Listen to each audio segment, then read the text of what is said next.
David woke up to the sound of rain tapping against his bedroom window. For a moment he forgot what day it was. Then it hit him. Today was his 40th birthday.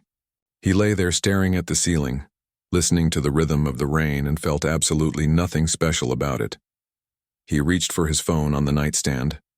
3 messages.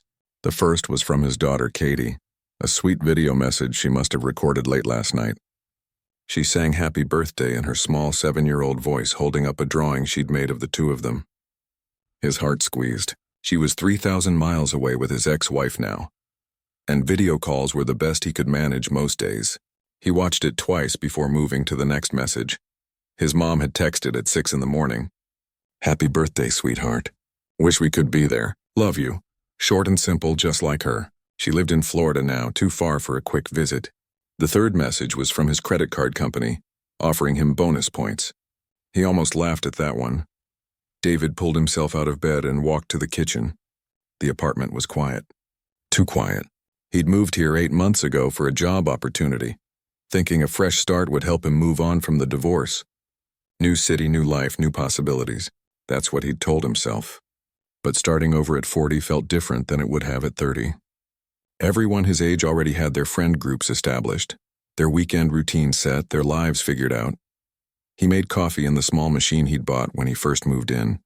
While it brewed, he opened the refrigerator and pulled out a single cupcake he'd picked up from the grocery store 2 days ago, chocolate with vanilla frosting. There was something deeply sad about buying your own birthday cupcake, he thought. But what else was he supposed to do?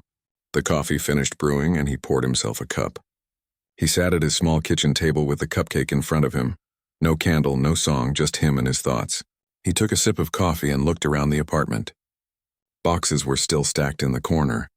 He'd been meaning to unpack them for months but never found the motivation. What was the point? It was just him anyway. His phone buzzed. A notification from social media. Someone he went to high school with was celebrating their birthday today too, surrounded by dozens of friends at some restaurant. The photo showed everyone laughing, hugging, holding up drinks. David scrolled past it quickly. He didn't need that reminder of what his day wasn't going to be. He tried calling Katie again, hoping to catch her before school, but his ex-wife answered. Their conversation was brief and polite, the way it always was now. Katie had already left for school. He'd have to try again tonight. He hung up and set the phone down, feeling the weight of the empty day ahead of him. Work had given him the day off, which he thought would be nice. Now he wasn't so sure. At least at the office, he'd be around people, even if they were just co-workers he barely knew. He'd mentioned his birthday once in the break room last week, and a couple of people had said, "Oh, nice," before returning to their lunches. He couldn't blame them. He was still the new guy, and he hadn't exactly made an effort to connect with anyone. David finished his coffee and stared at the cupcake. He should eat it, he thought. Get it over with. But something about eating a birthday cupcake alone at 8 in the morning felt worse than not eating it at all. He put it back in the refrigerator. He turned on the television, flipping through channels without really watching anything. A cooking show. A home renovation program. The news talking about traffic problems across the city. Nothing held his attention. He turned it off and sat in silence again. This wasn't how he'd imagined 40 would feel. When he was younger, 40 seemed so far away, so adult, so established. He'd thought by now he'd have everything figured out.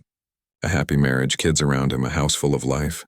Instead, he had a half-unpacked apartment, a daughter he saw twice a month if he was lucky, and a job that paid well but didn't mean much to him. He walked to the window and watched the rain come down. People hurried along the sidewalk below, umbrellas bobbing, everyone heading somewhere. He wondered what they were doing today. Probably nothing special. Just another Saturday for them. Just like it should have been for him, except for the number attached to it. David made a decision then. He wasn't going to sit in this apartment all day feeling sorry for himself. He'd spent too many days doing exactly that since the move. Today needed to be different, even if it was just him. He needed to do something that mattered. Something that would make this day mean something more than just another year older and another day alone. He grabbed his phone and searched for volunteer opportunities nearby. He'd always meant to give back somehow, but never had the time. Work was too busy. Family stuff took priority. There was always something else. But today he had nothing but time. A community kitchen popped up first in the search results. They served lunch to people who needed it every Saturday. The website said volunteers were always welcome. No experience necessary, just show up ready to help. The address wasn't far, maybe 20 minutes away. They started serving at 11, but volunteers could come as early as 9 to help with prep work. He looked at the clock. 8:30. He had time to shower, get dressed, and get there right when they opened. It wasn't much of a birthday plan, but it was something real, something useful. Maybe helping other people would take his mind off his own situation. David headed to the bathroom and turned on the shower. As the water warmed up, he caught his reflection in the mirror. 40 years old. When did that happen? He still felt like he was figuring things out. Still felt like he didn't quite have a handle on life. But maybe that was okay. Maybe nobody really did. He stepped into the shower, letting the hot water wash over him. Today would be different, he decided. He didn't know how yet, but he felt it. Something about choosing to help others instead of sitting alone felt right, like maybe this was exactly what he needed to do. By 9:15, he was in his car, driving through the rain toward the community kitchen. His phone sat in the cup holder silent. No more birthday messages had come through. But for the first time that morning, he didn't mind. He had somewhere to be, something to do. That was enough. He didn't know it yet, but this simple decision to show up, to do something bigger than himself on a day when he felt small, was about to change everything. The community kitchen was housed in an old brick building that looked like it might have been a church once. David parked across the street and sat in his car for a moment, suddenly nervous. What if they didn't need help? What if he was in the way? What if this was a terrible idea? But the alternative was going back to his empty apartment, and he couldn't do that. He grabbed his jacket and jogged through the rain to the front door. Inside, the smell of cooking food hit him immediately. Onions, maybe some kind of soup. The space was warm and busy, with people moving around carrying boxes and stirring large pots. A woman near the entrance looked up and smiled at him. "First time here?" she asked. She was maybe late 30s with dark hair pulled back in a ponytail and an apron that had seen better days. "Yeah," David said. "I saw on the website that you take walk-in volunteers." "Always," she said, wiping her hands on her apron. "I'm Linda. I coordinate the volunteers. You picked a good day to help. We're expecting a bigger crowd than usual because of the weather." She showed him where to put his jacket and handed him an apron. Within minutes, he was standing at a long metal table with 3 other volunteers, chopping vegetables for the lunch service. Linda worked beside them, moving between stations and making sure everything was running smoothly. "So what brings you here today?" she asked him as she diced an onion with practiced speed. David hesitated. "Just felt like doing something useful with my Saturday." She glanced at him with a knowing look, like she could see right through that simple answer. "Those are usually the best reasons," she said. The other volunteers were friendly, though everyone was focused on the work. There was a college student home for the weekend, an older man who'd been coming every Saturday for 5 years, and a woman who told them she'd started volunteering after retiring last year. They all worked together in comfortable rhythm, and David found himself relaxing into the routine of chopping, stirring, and moving things from one station to another. During a quiet moment, Linda asked him more questions. Where was he from? What did he do? How long had he lived in the city? He answered honestly, and somehow found himself mentioning the divorce, the move, how he didn't really know anyone here yet. "That's hard," Linda said simply, "starting over in a new place." She paused, then added, "I know what that's like. Different situation, but I get it." Something in her voice made him look up. She was focused on the vegetables in front of her, but her expression had shifted. "My husband died 3 years ago," she said quietly. "Car accident. One day he was here, the next he wasn't. I didn't know what to do with myself after. Work, home, sleep, repeat. Everything felt empty." She looked up at him. "A friend dragged me here to volunteer one day, told me I needed to get out of my head. I've been coming ever since." David didn't know what to say. His divorce felt small compared to losing someone like that. "I'm sorry," was all he managed. "Thank you," she said. "It gets easier. Not better exactly, just easier. And helping here helps me. Reminds me there's always someone else who needs something. Puts things in perspective." They worked in silence for a while after that, but it was a comfortable silence. Something about Linda's honesty made the whole morning feel more real, more human. By 11 o'clock, people started lining up outside for lunch. Linda explained how the service worked. They'd fill plates in the kitchen, and volunteers would bring them out to the dining area. Everything was free, no questions asked, no judgment given, just food and a warm place to sit. David watched as the first people came through. An older man with a weathered face and kind eyes. A young woman with a baby in a stroller. A family of 4 who looked exhausted. Each person received their plate with quiet thank yous, and David felt something shift in his chest. These were real people dealing with real struggles, and here he was, upset about spending his birthday alone in an apartment he could afford. During the lunch rush, he caught snippets of conversation from the dining area, people talking about job interviews, about waiting for disability checks to come through, about where to find winter coats for their kids. Real problems, real lives, and everyone working in this kitchen was here just to help, expecting nothing in return. Around noon, Linda called for a quick break for the volunteers. They gathered in the small kitchen area and she pulled out a box from under one of the tables. "Before we get back to it," she said, "we have a tradition here.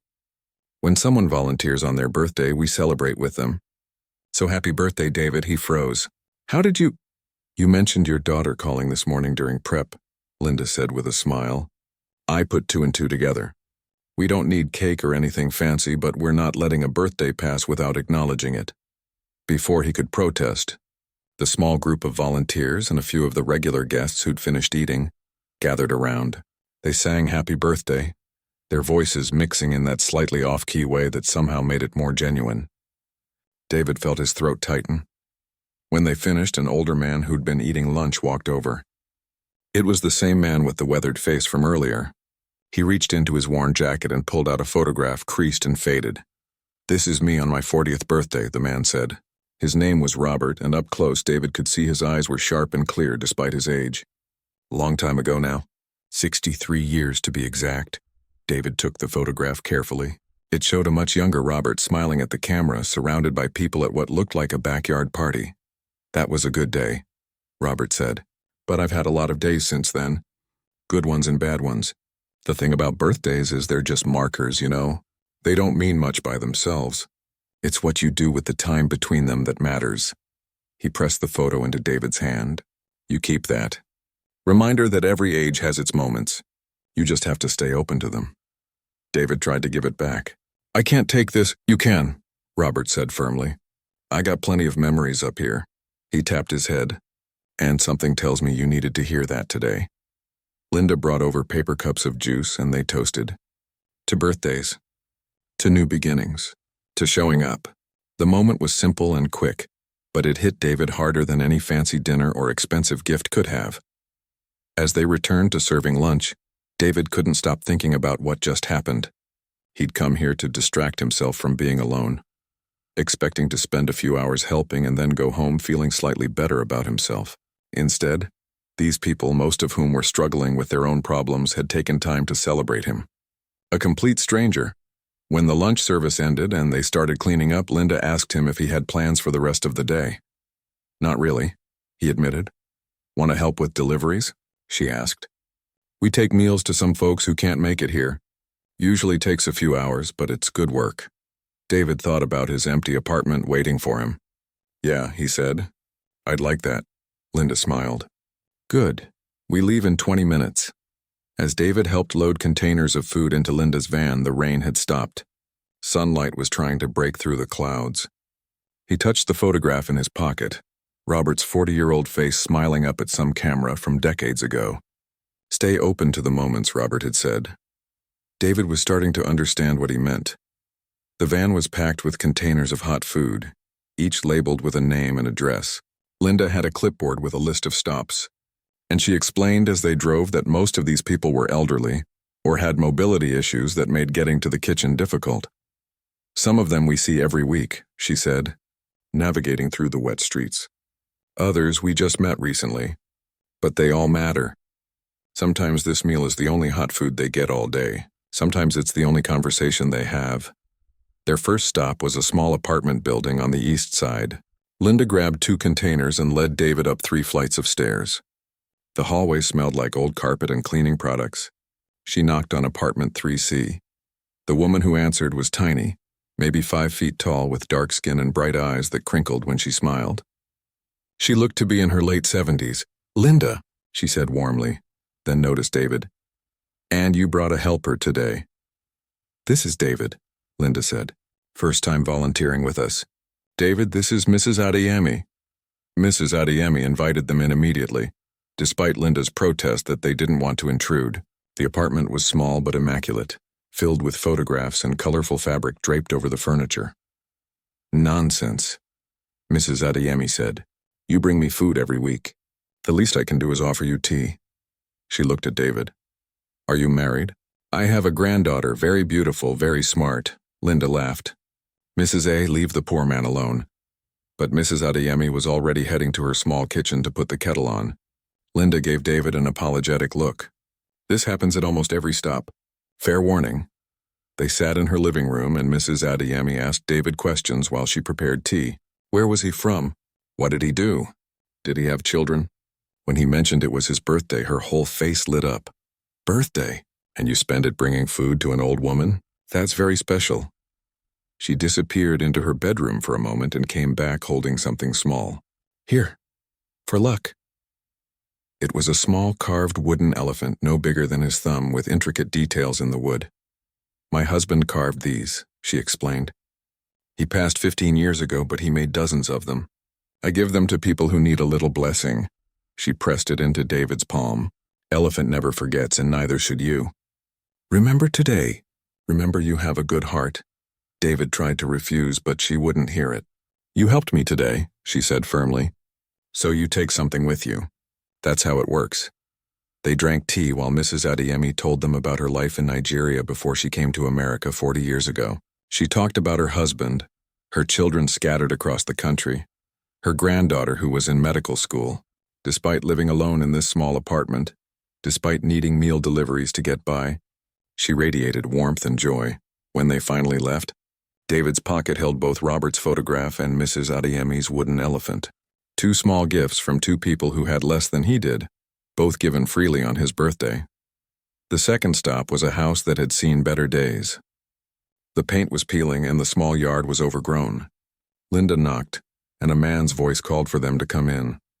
Inside they found Thomas, a man probably in his 60s, sitting in a wheelchair with a large dog at his feet. The dog, a German Shepherd mix, thumped its tail when they entered. "That's Buddy," Thomas said. "Don't worry, he's friendly. Too friendly sometimes." Linda introduced David and explained about the birthday. Thomas's eyes got thoughtful. 40, huh? Good age.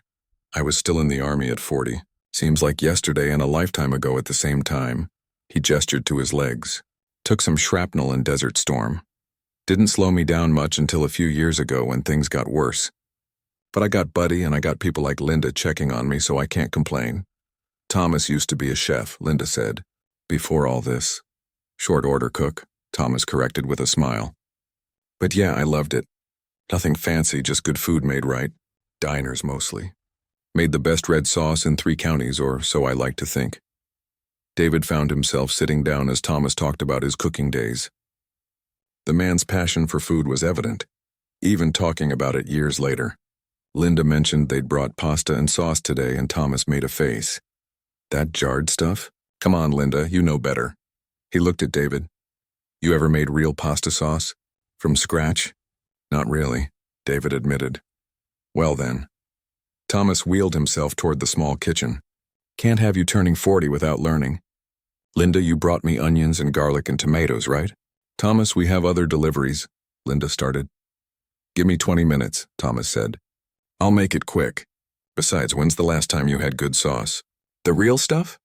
Linda looked at David, who shrugged. Something about Thomas's enthusiasm was infectious. They ended up spending the next half hour in Thomas's small kitchen, watching as he directed them from his wheelchair. He couldn't stand at the stove himself, but he walked them through every step. How to properly dice the garlic, when to add the tomatoes, what herbs mattered and which ones were just for show. "Cooking is about patience," Thomas explained as they stirred. "People rush it. They want everything fast. But good food takes time. You gotta let the flavors develop. Let everything come together on its own schedule." David watched the sauce simmer, the smell filling the small house. Buddy had fallen asleep at Thomas's feet, and Linda leaned against the counter, smiling at the scene. "You know what the secret is?" Thomas asked. "To any good sauce, any good meal, really? You gotta make it with intention. You got to care about it.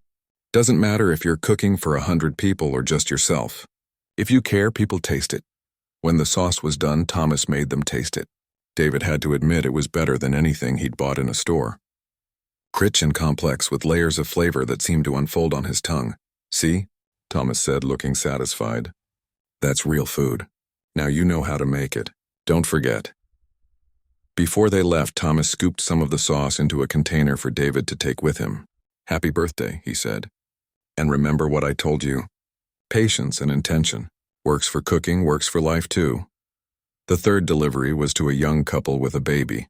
The fourth to an elderly man who barely spoke but nodded his thanks. The fifth to a woman who was recovering from surgery and couldn't leave her apartment yet. Each stop was different, each person had their own story. But they all shared something. They were grateful, and despite their struggles, they took time to acknowledge David's birthday when Linda mentioned it. By the time they finished the last delivery, it was almost 5 in the evening. David's feet hurt and he was tired, but it was a good tired, different from the exhausted feeling he'd had when he woke up that morning. Linda drove them back to the community kitchen. "Thanks for helping today," she said. "You were great. Robert was right, you know. You do have to stay open to moments. Sometimes the best days are the ones we don't plan." David touched the wooden elephant in his pocket. "I came here this morning thinking I'd just keep busy. Distract myself. And now?" Linda asked. "Now I feel like I actually celebrated," he said. "Does that make sense?" Linda smiled. "Perfect sense." As they unloaded the empty containers from the van, David thought about everyone he'd met today. Robert with his photograph, Mrs. Adiemi with her elephant, Thomas with his sauce and his wisdom about patience. All of them had less than he did in terms of money or circumstances, but they'd all given him something valuable. They'd seen him, really seen him, and acknowledged his day in ways that mattered. "Hey," Linda said as they finished, "you should come back next Saturday." "If you want," David didn't hesitate. "I will." "Good," she said. "We can always use the help. Plus, I think the regulars liked you." As David walked to his car, the sun was setting. His phone showed missed calls from his mom and another video from Katie that he'd watch when he got home. But for the first time all day, he didn't feel that heavy loneliness that had woken up with him. He felt connected to this place, to these people, to something bigger than his own small problems. He looked at the community kitchen one more time before driving away. This morning he'd been a stranger here. Now he wasn't sure what he was exactly, but stranger didn't fit anymore. Tomorrow he'd go back to his regular life, his job, his half-unpacked apartment. But next Saturday he'd be back here. He was sure of it. Linda walked David back to his car as the evening air cooled around them. The rain had left everything smelling fresh and clean, and the sky was clearing into streaks of orange and pink. "You hungry?" Linda asked suddenly. "After all that work, I'm starving." David realized he hadn't eaten anything except that quick taste of Thomas's sauce. His stomach responded with a low rumble that made them both laugh. "I know a place," Linda said. "Nothing fancy, but the food is incredible, my treat. Call it a birthday dinner." David wanted to protest that she didn't have to do that, but the alternative was going home to that cupcake in his refrigerator and eating it alone. "Okay," he said. "Thank you." "Follow me," Linda said, heading to her van. "It's about 15 minutes from here." They drove through the city as the streetlights started coming on. David followed Linda's van, watching the neighborhoods change from the industrial area where the kitchen was located to a more residential section with small shops and restaurants. She finally pulled up in front of a small restaurant with a green awning and warm lights glowing from inside. The sign read, "Desta's Ethiopian Kitchen." David had never tried Ethiopian food before. He followed Linda inside, and immediately the smell of spices and coffee hit him. The restaurant was cozy, with traditional decorations on the walls and woven baskets hanging from the ceiling. A woman behind the counter looked up and broke into a huge smile when she saw Linda. "Linda, it's been too long." The woman came around the counter to hug her. She was probably in her 50s with a bright smile and elegant way of moving. I know, Linda said. "I've been meaning to come by. Desta, this is David. He volunteered at the kitchen today, and it's his birthday." Desta's eyes lit up. "Birthday? Then this is a celebration. Come, I have the perfect table." She led them to a corner table near the window, and David noticed her walking back toward the kitchen area, speaking quickly in what he assumed was Amharic. Linda caught his confused look. "Trust me," she said. "Just go with it." They ordered, and Linda helped David navigate the menu since he didn't know what anything was. She recommended the Doro Wat and some vegetarian dishes to share. "Ethiopian food is meant to be eaten family style," she explained. "Everyone shares from the same platter." While they waited, Linda asked him more about his life. Not in a nosy way, but with genuine interest. He found himself opening up more than he had in months, talking about his daughter, about the difficulty of seeing her so rarely, about how the divorce had happened slowly and then all at once, about how moving here for work had seemed like a good idea, but now he wasn't sure. "Starting over is hard," Linda said, "especially when you feel like you're doing it alone. After my husband died, I felt like I was wandering through my own life. Nothing connected anymore. Everything felt random and pointless." "What changed?" David asked. "Honestly, nothing dramatic. Small things. I started volunteering. I made myself show up places. I said yes to invitations even when I wanted to stay home. And slowly, over time, I built something new. Not better than what I had, just different. A new kind of life." Their food arrived on a large platter covered with a spongy flatbread that Linda called injera. Different stews and vegetables were arranged on top in colorful sections. Desta showed David how to tear off pieces of the injera and use it to scoop up the food. "No utensils," Desta said with a smile. "Eat with your hands. It brings people together." They ate and talked, and David found the food incredible, spicy and rich and completely different from anything he'd tried before. Linda told him about some of the regular volunteers at the kitchen, about her work as a social worker, about the city and places he should check out. "You'll like it here once you settle in," she said. "Give it time." About halfway through their meal, David noticed people starting to arrive. First Robert, the older man from the kitchen, walking in with a younger woman who must have been his daughter. Then Mrs. Adeyemi appeared wearing a bright purple dress and a matching head wrap. Thomas came next, wheeling himself in with Buddy on a leash beside him, and behind him were several other faces David recognized from the deliveries. He looked at Linda, confused. "What's surprise?" she said softly. "I might have texted a few people while you were loading the van." David watched as more people filtered in. The college student who'd been volunteering that morning. The retired woman. Even Desta seemed to be in on it, directing everyone to push tables together near where David and Linda sat. "What is this?" David asked, overwhelmed. Linda smiled. "A birthday celebration. A real one. You came to help people today, David. You gave your time, your energy, your birthday to serve others. We wanted to show you that it matters. That you matter." Robert made his way over and clapped David on the shoulder. "Told you to stay open to the moments, didn't I? Well, here's a moment for you." Mrs. Adeyemi sat down next to him and patted his hand. "In my country, birthdays are for community. We celebrate together always. You gave us community today, so we give it back." Thomas wheeled up with Buddy. "Plus, Linda mentioned you liked my sauce. Figured you deserved a meal you didn't have to cook yourself." David felt his eyes getting wet and tried to fight it back. These people, most of whom he'd met just hours ago, had rearranged their Saturday evening to celebrate with him. A 40-year-old man they barely knew. Desta brought out more food, and the group squeezed together around the combined tables. The conversation flowed easily, with people sharing stories and jokes. Robert told them about his days as a construction worker, building half the buildings in the city. Mrs. Adeyemi talked about her granddaughter's upcoming graduation.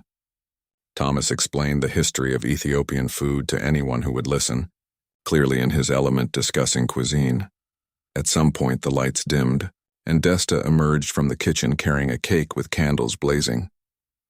The entire restaurant, even customers David didn't know, sang happy birthday. The cake was beautiful, decorated with colorful icing and fresh flowers. "How did you—" David looked at Mrs. Adeyemi.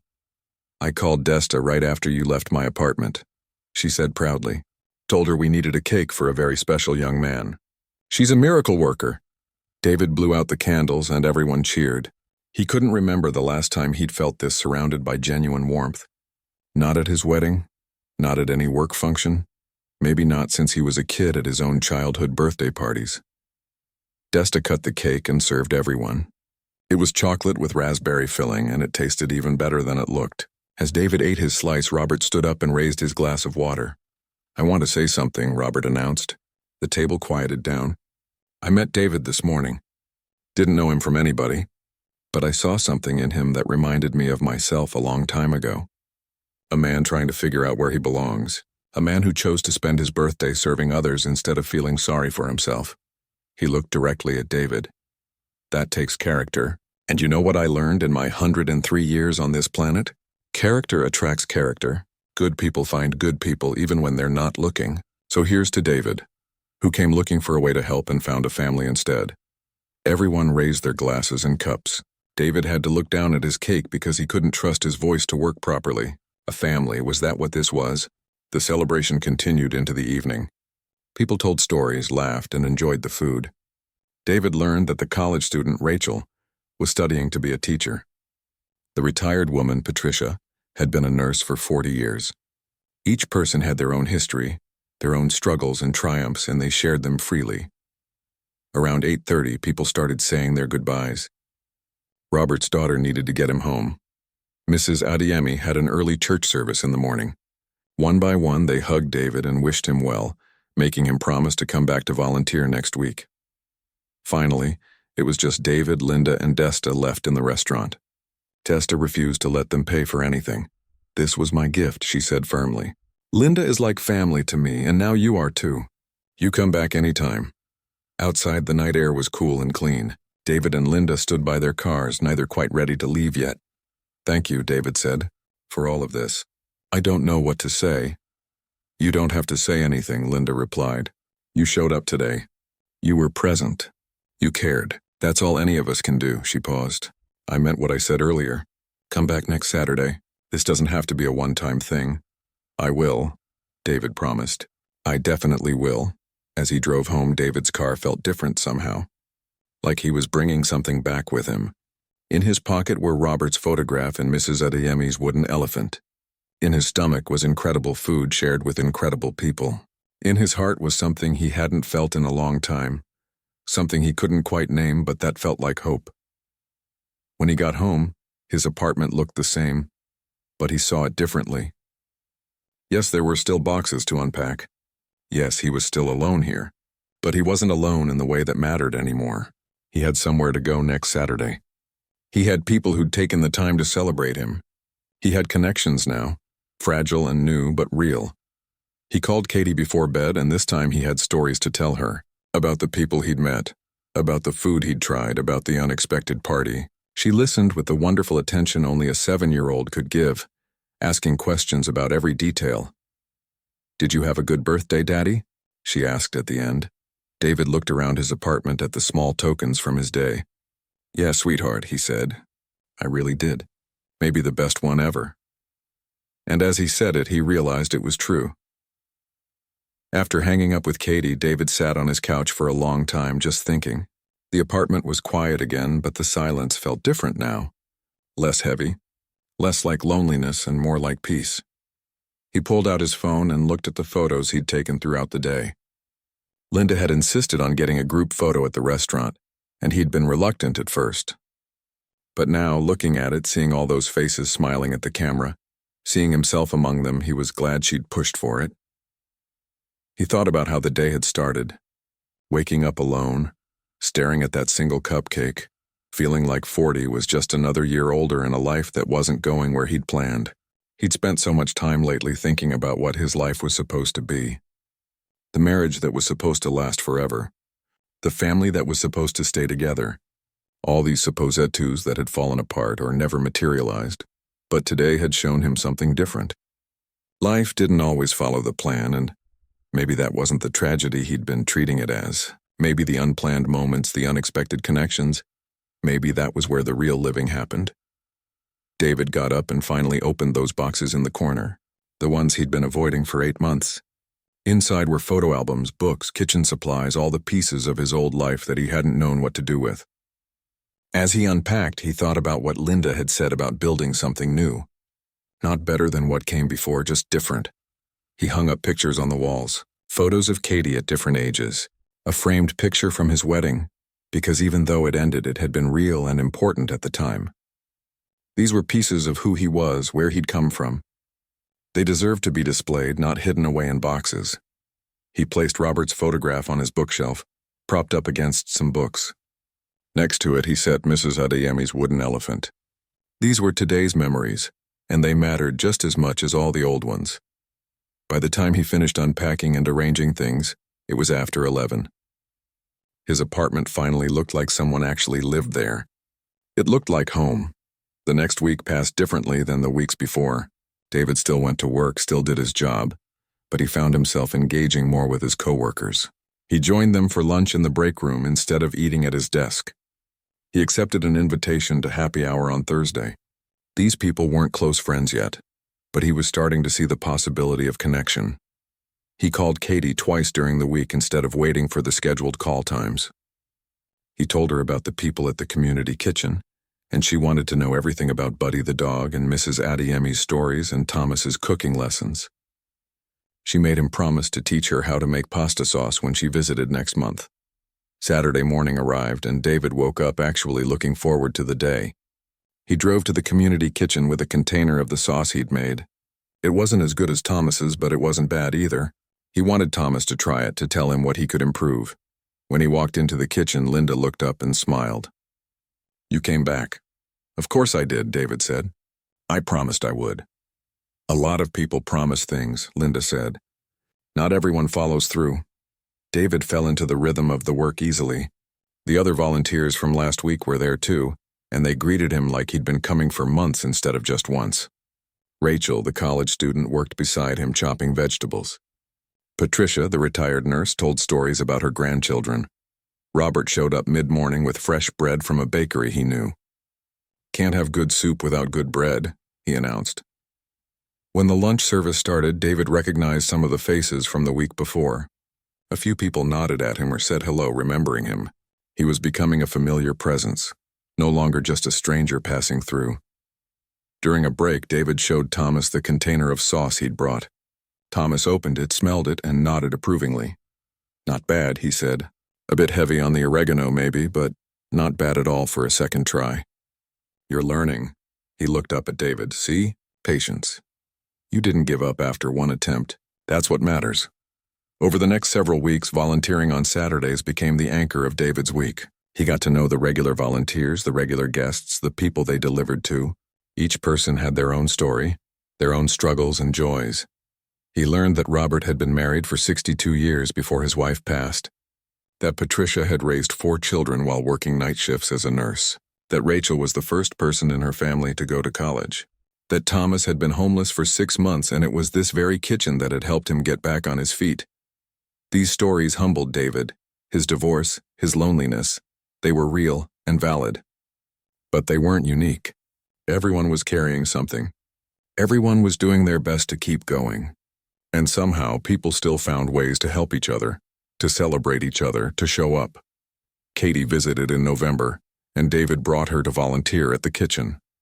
She was shy at first, but Mrs. Adeyemi won her over immediately, teaching her a clapping game from Nigeria. Thomas let her help make sauce, and she took it very seriously. Robert gave her a small photo of himself as a young soldier. "Your dad is good, people," Robert told Katie. "You should be proud of him." Katie looked up at David with her gap-toothed smile. "I am," she said simply. That night, after David dropped Katie at the airport, he didn't feel the usual crushing sadness. He missed her, would always miss her when she was gone, but he wasn't alone anymore. He had somewhere to go. People who knew him, a place where he belonged.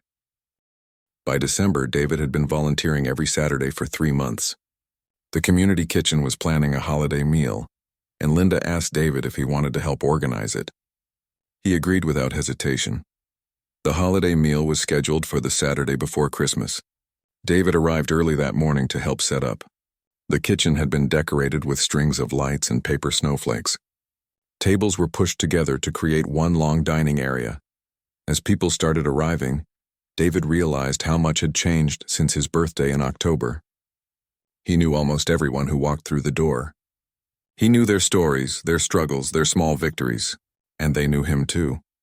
During the meal, Linda stood up to make a speech. She thanked the volunteers, the donors, everyone who made the kitchen possible. Then she looked at David. "I want to especially thank David," she said. 3 months ago, he walked in here for the first time. He could have volunteered once and never come back. But he kept showing up, week after week, and he reminded all of us why we do this work, not just to serve meals, but to build community. Everyone clapped, and David felt his face flush, but he also felt something else: pride, belonging, purpose. After the meal, Robert pulled David aside. "Remember what I told you on your birthday?" Robert asked. "About staying open to moments?" David nodded. "Well, you did that. You stayed open. And look what happened. You built something here, something real." Robert smiled. "That's the thing about life. It doesn't give you what you expect. But if you stay open, if you keep showing up, it gives you what you need." David thought about that as he drove home that evening. His apartment, which had felt so empty just 3 months ago, now felt like home. The boxes were unpacked. Pictures hung on the walls.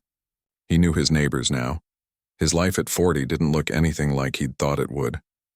But it was a good life, different from what he'd planned, but good, full of people who mattered to him, full of purpose and connection and small moments of joy. On Christmas morning, David video called with Katie. She was excited about her presence, about seeing her cousins. Before they hung up, she said, "Daddy, I'm glad you're happy now." "Me too, sweetheart," David said. "Me too." That afternoon, he went to the kitchen. A small group of volunteers had decided to serve a Christmas meal for anyone who needed it. David spent the day cooking, serving, and talking with people. It wasn't how he'd imagined spending Christmas, but it was exactly where he wanted to be. As the day wound down, Linda found him in the kitchen washing dishes. "Merry Christmas," she said. "Merry Christmas," David replied. "Can I tell you something?" Linda asked. "When you first showed up on your birthday, I could see you were struggling. I recognized it because I'd been there, and I thought, maybe helping out for a day would make you feel a little better. I never expected you to become such an important part of this place." "I never expected it either," David admitted.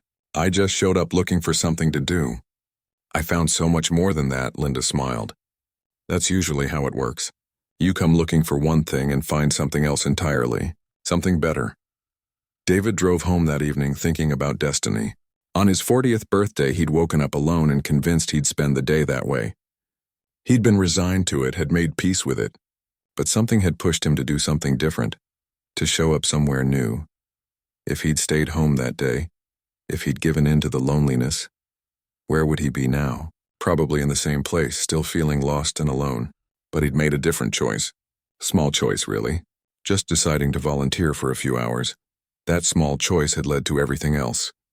To meeting Linda, Robert, Mrs. Adeyemi, Thomas, and all the others. To finding purpose and community. To transforming his life from something he was enduring into something he was actually living. Maybe that was destiny, not some cosmic force controlling everything, but the way small choices could create meaning. The way showing up even when you didn't feel like it could lead to exactly what you needed. David placed Mrs. Adeyemi's elephant on his nightstand before bed, next to Robert's photograph. These small tokens from his 40th birthday had become symbols of something larger, reminders that connection was possible even when you felt most alone. That community could be found anywhere you were willing to look for it. He thought about the man he'd been on his birthday morning. Divorced, lonely, disconnected, convinced he'd spend the day alone. He'd been right about starting the day alone, but he'd been wrong about everything else. He hadn't celebrated alone.